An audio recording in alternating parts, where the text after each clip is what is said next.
Hello, everyone, and as always, welcome back to Strategy Gaming Dojo, where we find, learn, and play one more turn of the great strategy games. And today we're going to continue on with our basic tutorial for Gary Grigsby's War in the West. Now, this is part number 2, and in this part, we're going to talk some general concepts, but we're going to focus on these info tabs that you have up here, or the main game tabs, and what all of the different selections and choices you can make underneath those tabs mean and what they show you. But first, I just wanted to mention kind of a general overall concept, and that is phasing in this game. And what does that mean? Well, we're playing Operation Husky, and you can see here we've got the postage stamp of where this scenario takes place. It's the Allied invasion from northern Africa into Sicily, and so we're just playing on this smaller part of the map. As you can see, we have air planning up here. It says, I said, we have it. The game has put this up here. And that is the first phase that you'll ever see in the game. And when you do, you will actually see this screen. So when you load up, you will see this screen. This is used to automatically create what are called error directives in this game. Now, we will be getting much deeper into error directive creation, how you create them, and why you may want to create them one way or a different way, and how that then plays out in the air missions that your Air Force will run. Okay, but first of all, I want to talk about this phasing concept. So this is a turn-based game. In every turn, you go and then your opponent goes, or it could be your opponent goes and then you go. But in this scenario, anyway, Operation Husky, as the allies, we would go first, okay? And so when it is your turn in the game, there are four distinct phases that happen. The first is logistics. So the game will run all its logistics calculations and executions. The second is then air planning, which is the phase we're in here. Then the third is air execution. And finally, the fourth is ground movement and resolving ground combat. All right. You may say, well, why are we on air planning? Where is logistics? Well, this is turn one. Logistics has quote unquote already happened. Now, nothing had to happen. It's just the default the scenario boots up with. But when it comes back to us for turn two, you will see down at the bottom of the screen a bunch of logistics algorithms running. Now, those are all based on your previous choices in previous turns. So, of course, in turn one, we don't have that. But in turn two, the computer will start to run those. You don't have any manual control over them once they're already running. As I said, they're based on your previous choices for logistics, how you're moving supply and fuel and your replacements around and what priorities you give to different depots to do that. All right. And so that brings us to air planning, which is the second phase, and that's what we would be doing first in this scenario, is planning our air war. But before we get there, let's talk about these different tabs up here. Now, Grigsby games have generally a very easy tabbing system here, and really they don't have a lot of buttons that you have to know what they are, but we're going to go through them all so that you do. And the first one right here, so we're going to go right to left, even though, map information is probably the most important, but we'll just start with administration here. And administration, you can click on here and you can always see the hotkeys. Now, pretty much everything in this game has a hotkey. So if you want to see information, you want to change something, you can, the vast majority of the time, do it through a hotkey. You can also see up here on the buttons themselves, they will tell you the hotkey that corresponds with that order or information that you want to see, so you can see it very quickly up here. The second thing is save games. I'm not going to go through that with you. Save the game and name it whatever you want.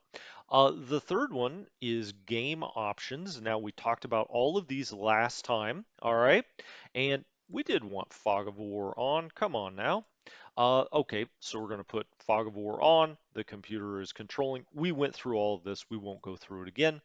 And then preferences. Again, we talked about this last time. Go back to the first video if you had any questions, or put it down in the comments if I didn't answer something you needed answered. And that's it. That's administration. So this is really just, saving the game, looking at hotkeys, your preferences, and whatnot.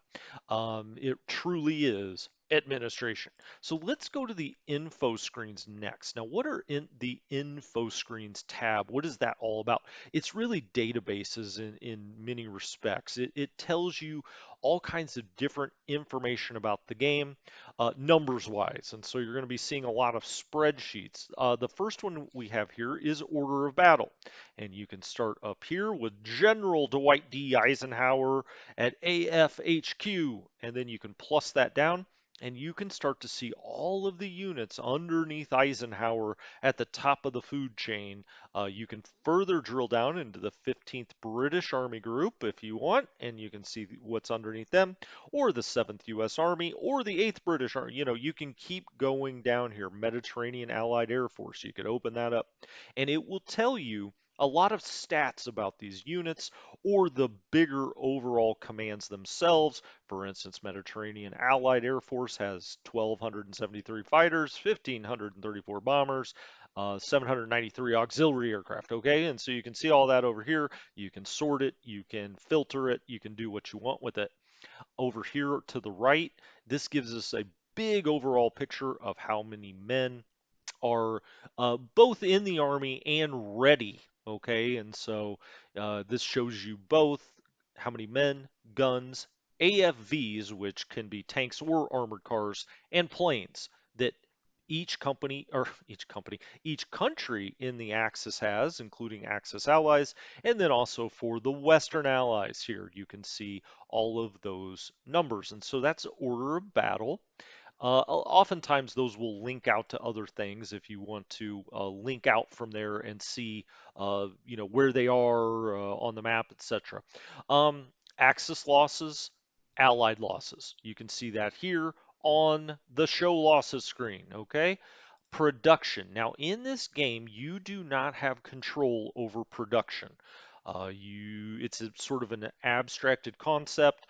The game produces historically what was being produced. Now, if you do lose a town that has production in it, you will lose that production in the grand overall scheme of things. And so, if you have a town that's producing all of your tanks, let's say, and you lose it, no more tanks. But many times those factories can move. Uh, Unfortunately, you can't really do that, not from the Allied side. So you're not going to really have to worry about production, but you can go down here and see what's being produced, and you can tell it may inform some of your decisions of upgrading aircraft if you want to do that, and we'll go into that later, or upgrading your units out into the field if you have a superior tank, let's say, and you can see, hey, that's been produced to a level sufficient, I maybe want to upgrade some of my tank units. And so that's what that is. This gives you kind of a big general overlay of what's going on. Manpower, cities and towns. Now there's something called manpower, which is again kind of quote unquote production, but it's really not production. It's how many men are going to be available at arms. And then you have fuel stores, oil stores. Of course, this all became very important to the Axis later. For this game, or for this scenario, it's not nearly as important as getting into Sicily and invading Sicily here, of course.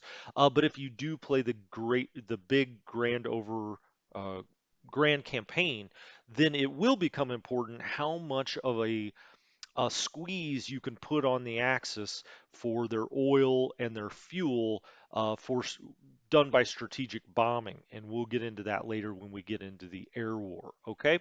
And so that's production. Again, you don't really have control over this, but it does show you information you may need to guide your war effort. Then we have victory points. Each scenario, of course, has its own points. You get so much for taking that area, you get so much for how many turns you hold that area, and you also get points for how many enemy troops, guns, AFVs, and aircraft you destroy. Okay, and so this kind of gives you a running total of how you're doing in the scenario. Then we have weather, of course, very important uh, for the Western Front because you're going to be doing a lot of bombing into the German homeland and into Western Europe, more generally. And so, if there is a lot of bad weather over Germany or the Western or of Western Europe, you may not be able to run some of those bombing missions. Now, the weather system here is actually pretty cool. It shows you the different fronts that are moving across the map, and you can see a forecast of where those fronts may go. Now, down here on the ground, you can see mud because we have weather ground on now, and weather has two different aspects to it, what the weather is on the ground and what the weather is in the air, meaning, it may be cloudy, but it may be clear on the ground. It hasn't rained yet, and so it may be cloudy, let's say right here, and hasn't rained yet, so it's still clear. Or it may now be clear here as the front moves through, let's say, but it's muddy on the ground because it did rain, right? And so you can go through here and see what weather on the ground, how that's represented. You can also go to weather in the air. You can see where it's raining, heavy rain. You can see actually there's heavy rain over Germany. Now, for our purposes, we're just right down here, right? And we're not seeing any rain down here. So our bombing should be able to take place. When I say rain, it could be rain, heavy rain, there could be snowfall, blizzards. Probably not in northern Africa and Sicily, but I guess stranger things have happened. You can see climate zones, you can see the road system, and in this game, every hex is rated for how good the roads are, and it has a real effect on your movement costs through a hex, but we'll get into that when we get to ground movement and ground combat. So that's weather. The next screen you have is air doctrine. I am going to leave this for now. When we get into the air war in this game, we will talk more about it. But this is where it is. If you're looking for it, there is air doctrine or your air doctrine. So when it comes to the air war, there are two really important screens. This is the other one, which are your air directives, and your directives and your doctrines sort of work together. Again, we'll get into that with the air war. Let's not spend a lot of time on it now. These are just the two buttons, all right, in info screens. Then you have reinforcement and withdrawal schedule. And so this game operates on the idea that each scenario, whether it be the grand scenario or the smaller scenarios, you may have different forces that are available to you. They may come in on different turns. They may start the scenario fixed and then become unlocked later. Or you may have things pulled off the map. You may have counters pulled off the map in a historical way. Let's say that, they were sent to the Eastern Front, or things from the Eastern Front are sent to the Western Front. And so you can always come up here and see your reinforcements and withdrawals. Now, the next button along here on info screens, show commanders report. And this is probably the most important info screen. You can find almost any information in the game from your commander's report, whether it be individual units, individual headquarters, air groups, leaders, battles, locations, equipment. And then for all of those different tabs up here, you can see all sorts of information about those things. You can filter it. You can see down here, you can filter them all. You can sort them all. If you want to know which unit in your game has the highest experience, you can do that. And there we are. It's the one first British Special Services. They have an 85 experience, and it'll sort all the way down here. You could then filter that for all British troops, all German troops, all Italian troops. You can go through here and filter and sort however you may want. We will go much deeper into this screen later in the tutorial. The next screen is your logistics phase event log. This is very important. You should look at that at the start of every turn after the logistics phase runs. And so, as I said, phase one will be logistics. It will run, the game will run it. Then you can come down here and see what the heck happened. All right. And so it's going to run very fast down here in your right hand corner when logistics is running.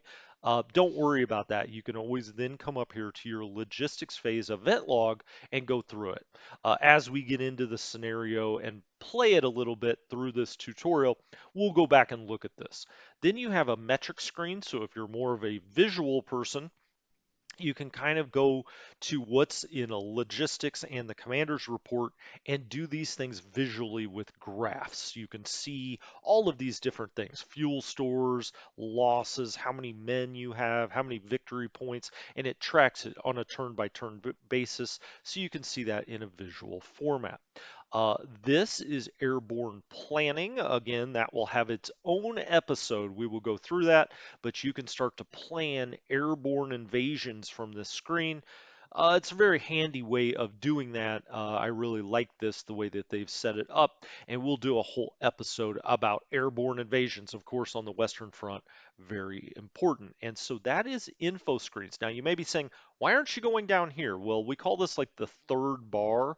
This third bar has certain buttons up here during the air planning phase. It will have different buttons here on the third bar during the ground movement phase. And so we'll go into all of those, but those, regardless of what we click on up here, that only changes the second bar. The third bar is really very specific to what phase you're in. So let's just keep going through the tabs here, and we see our final one, which is map information.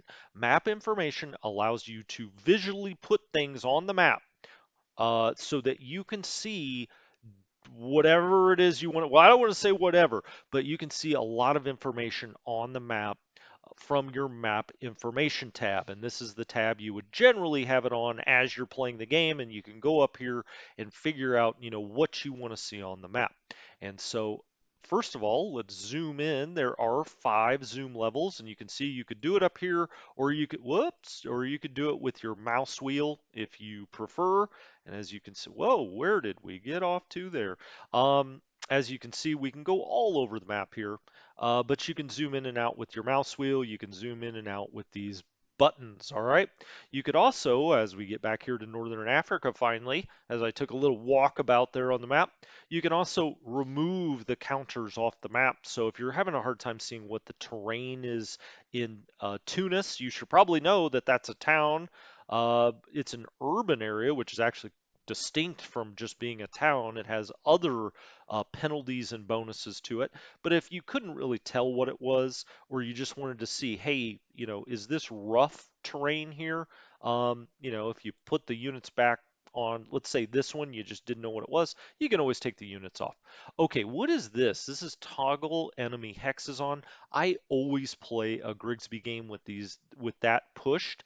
It will show you who controls every hex on the map. And so as the allies, we control all of these hexes. Now don't be confused by that. I think this is just desert. Yeah, that's desert. But this kind of pinkish color is what is controlled by the Axis. Everything that's sort of clear or not colored is controlled by us, the allies. All right. What is the next screen?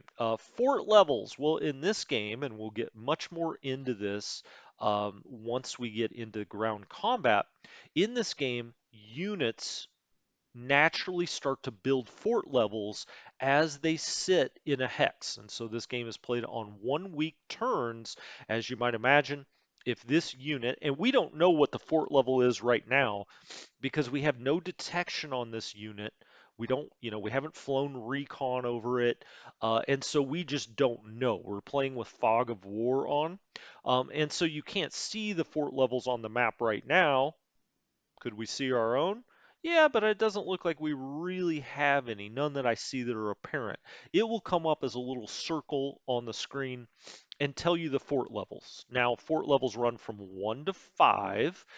Every unit has its own what's called construction value, which means how much of a fort level are they going to build up each turn as they sit in a hex. And so if you end a turn with well, I shouldn't be pointing at a headquarter unit. With a combat unit sitting in a hex, if you end the turn with that, it will naturally start building up fort levels, and every turn it sits there, it'll build up more. It's to simulate the fact that if these troops are sitting around there for a week, they're going to start building natural fortifications, whether that be ditches or, anti-tank measures, things like that. And so you can, once we get over here on Sicily, we'll be able to see the fort levels that the Axis has constructed. Um, The next one is railroad. So you can see railroad damage on and off. And we're not going to really see much here because we do have fog of war on. But a lot of times, once you get into Axis territory, this railroad will be damaged. And you will have to send a special railroad repair unit to go fix it. And this will let you know which hexes are actually damaged and which ones need to be fixed. Okay? The next one is toggle unit modes isolated on or off. And this really goes to supply, and this will highlight on the screen. Now, we don't have any because we're starting this scenario here, but this will highlight on the screen various units that are cut off from supply, or what in this game is called isolated.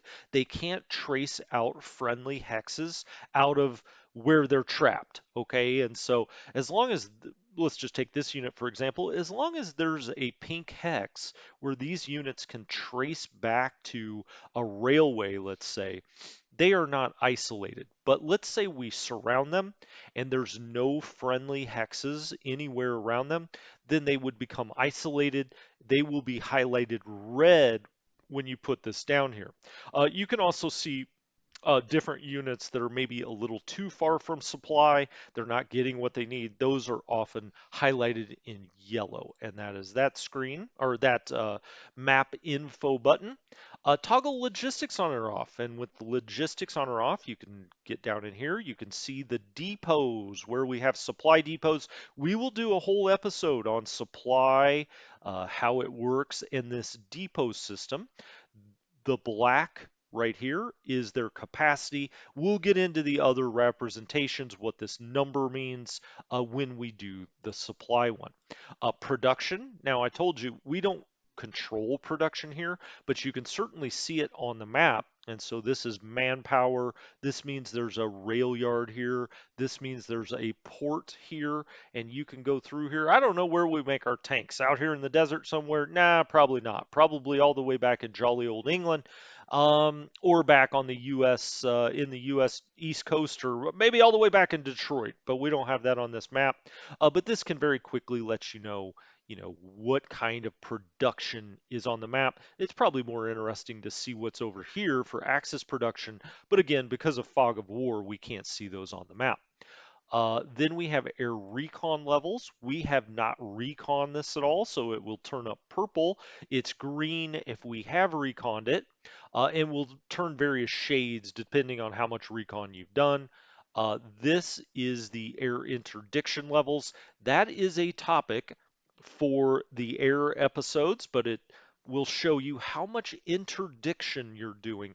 And interdiction really is you're trying to bomb either freight or their units, whether they be retreating or trying to reinforce, you're trying to hit Axis units on the move, or you're trying to stop them from being supplied. That is called air interdiction, and you can see the levels by pressing that button, the levels that you actually know. Show air directive targets. Okay, and now we can see that some of these have already been preloaded in for us. And when we get into air directives, don't worry, we'll change them all. Probably. I don't know for this one if we will, but we will set up some of our own. I'll show you how to do that. I'll show you what to think about when you're setting up your air directives. But this screen will show you the ones that you currently have active.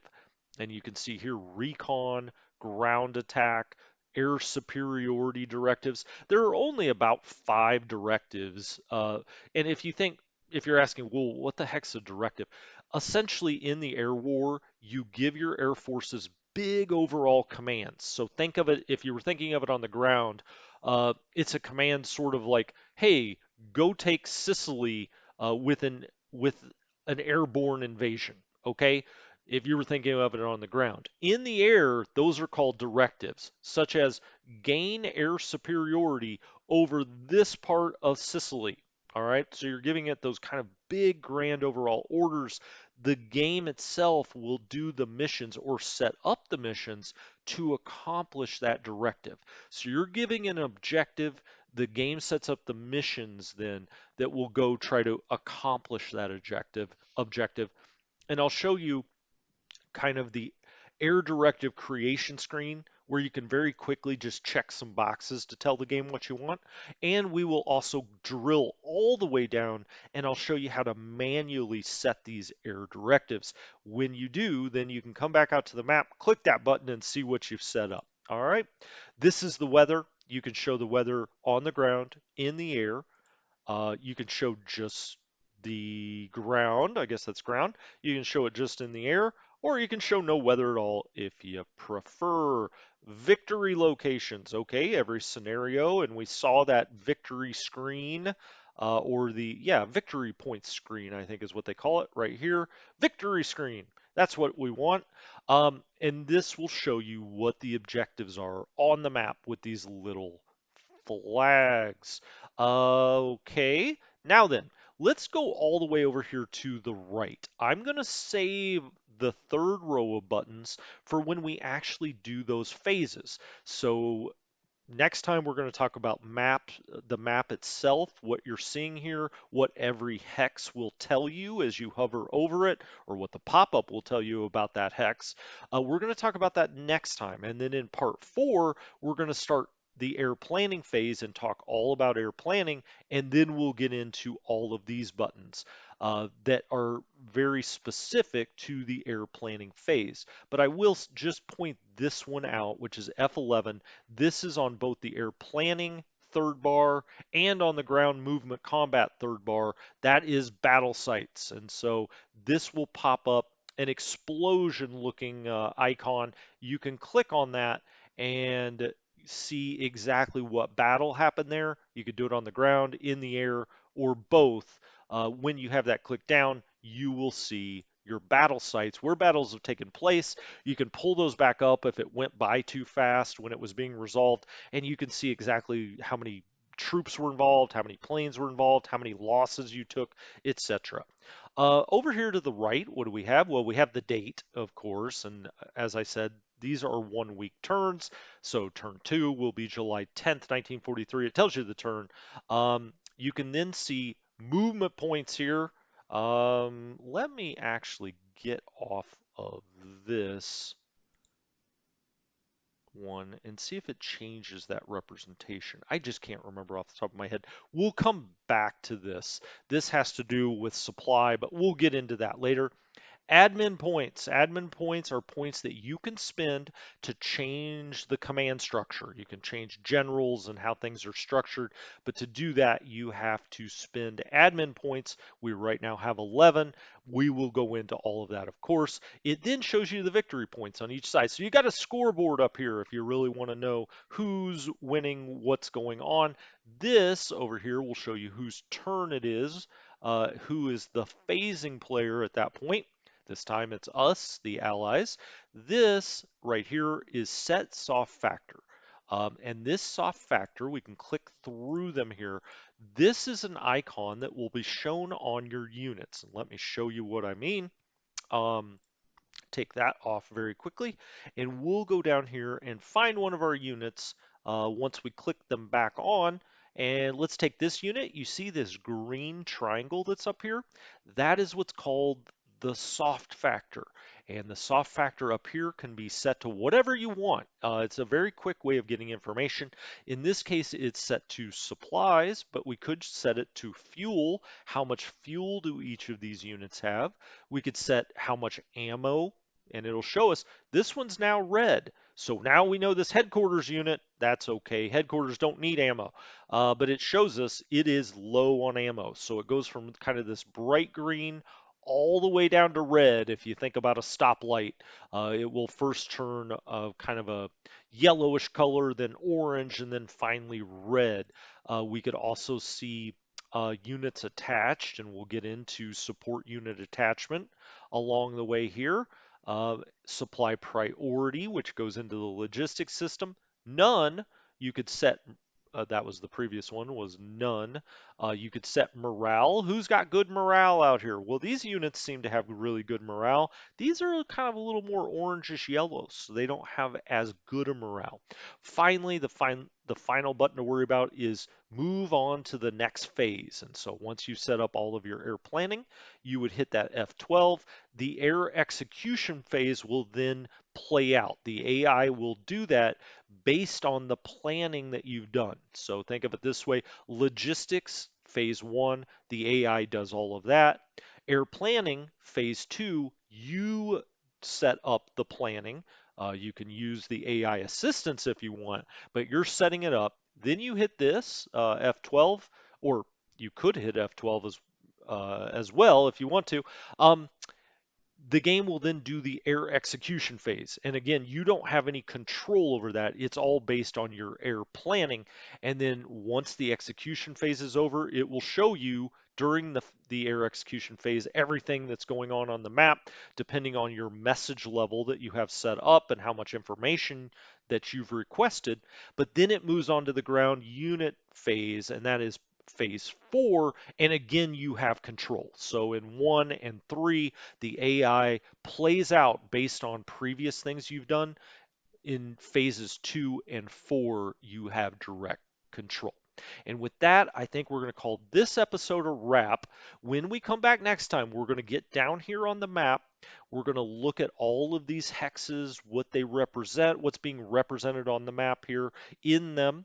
And we're also going to look at unit and unit counters. So for Strategy Gaming Dojo, thank you so much. Thanks for joining me. I'm having a good time making this one. This is a very underrated game because it's two siblings, War in the East and now War in the East 2, and also War in the Pacific are so, well regarded. I think this sometimes gets lost in the shuffle, but it's a great game, just like the other two, and we are going to learn it.